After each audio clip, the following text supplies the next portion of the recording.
Sup guys, so in today's video, a couple of things I'm after today.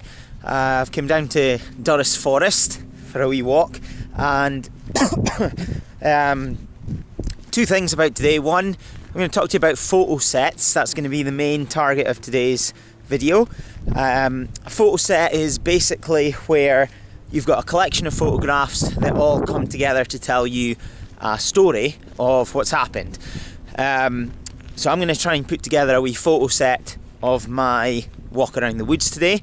But the other reason I'm doing that is I've got a little challenge going on with my brother just now, and the challenge is photo set for this particular month.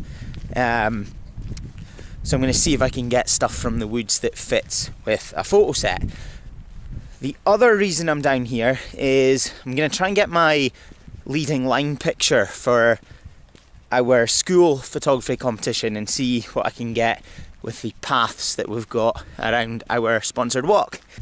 So with me and my brother's photo set challenge, we've basically got to get 3 pictures, and they've all got to be of the same general subject or location, but the rules are with each picture they have to be a different focal length. And for today I've got 2 lenses out with me to let me do that. I've got my 10-18 wide angle lens here, and I've also got the kit lens, the 18-55 in my bag. And so I'm looking to get one wide angle shot, one sort of standard around the 30-35 millimeter mark, and then one telephoto at the 55 end, and see what I can put together in terms of a story of my journey around the walk. Now, I've just got one picture there, which I'll flash up on screen now, of a tree, and I'll need to see how I can tweak this, but what I liked about this was the fact that the tree in the foreground is in the shadows, and then you've got some light casting over the field in the background. So I'll see how this one turns out in the edit, but I might choose to enter that for my wide angle shot. Okay, I got one here potentially for the 55mm range, where just behind me there you can see that single tree, and I'm going to use this tree's branches as some foreground, and hopefully out at 55mm I'll get a good bit of blurriness in the foreground branches to emphasise the background tree as well. So here's the photo I've got.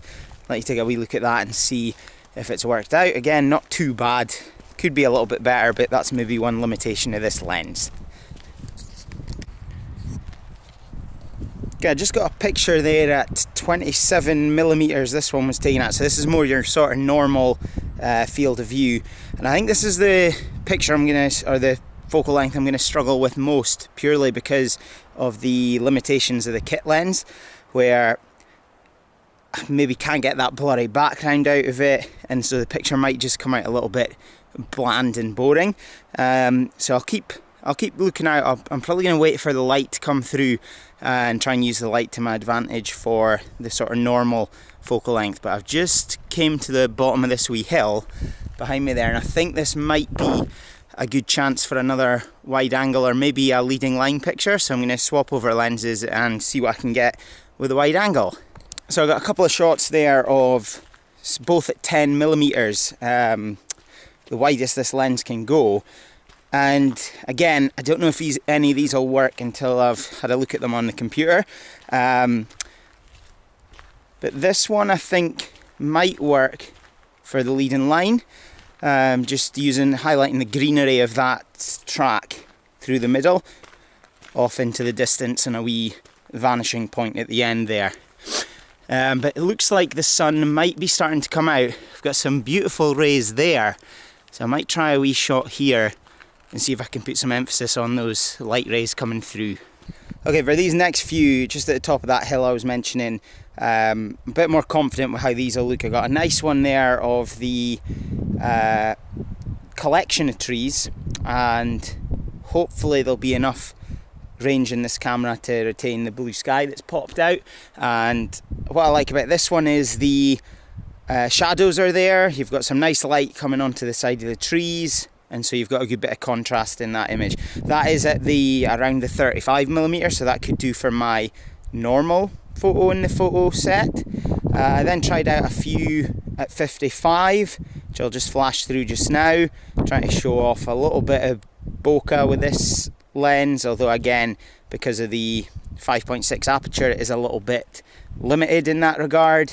But yeah, happier with them. I think there's a couple of potential decent images there. Let's see what else I can get.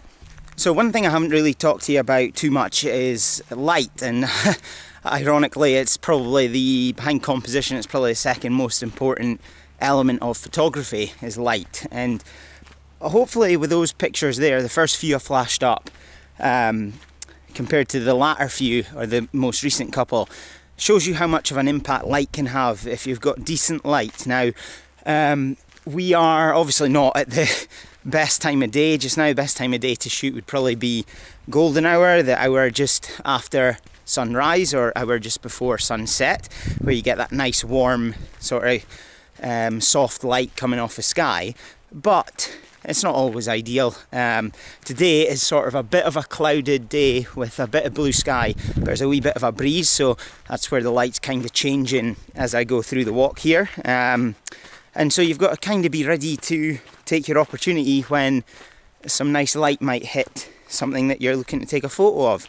That's why I prefer zoom lenses, because you can change your focal length and get the effect you're after quite quickly, compared to a prime lens where you need to get yourself perfectly into position to get your composition right. And by that time, the good lighting might have gone, especially if it's a bit of a breezy day like today. The other type of lighting conditions that can be quite favourable, and I've not done a video on this yet, so that's an idea for me, is when it's a really cloudy day and all that cloud covering the sun. That's where shooting at midday or when the sun's quite high can be quite a good time, because you get a nice soft light coming off the clouds or through the clouds, and it's not too harsh, so you don't get that really strong bright light being cast onto objects that you're taking photographs of. So I might do a video on that where I go for a bit of a moody theme with the pictures that I get and try and create some images to show you how a cloudy day can actually be a really good day to go and get some photographs. I've just came across this wee puddle,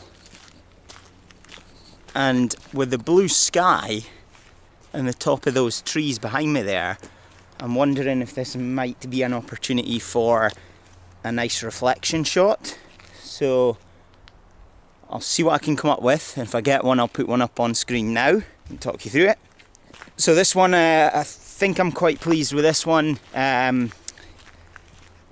With our reflection shot, again, I've not really talked too much about reflections. It's not really my thing, but I think they're quite cool when you can get them. And this is where you kind of break that rule of thirds, composition rule we've talked about, because you want your photo split up into 50-50 with the reflection on one side and the reality in the other.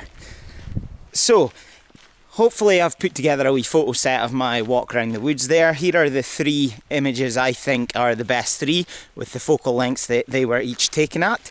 And I might go out again if the conditions are more favourable, or I get a chance to before my brother gets his three put together. But failing that, if I'm happy enough with these, I'll probably just enter them as my three.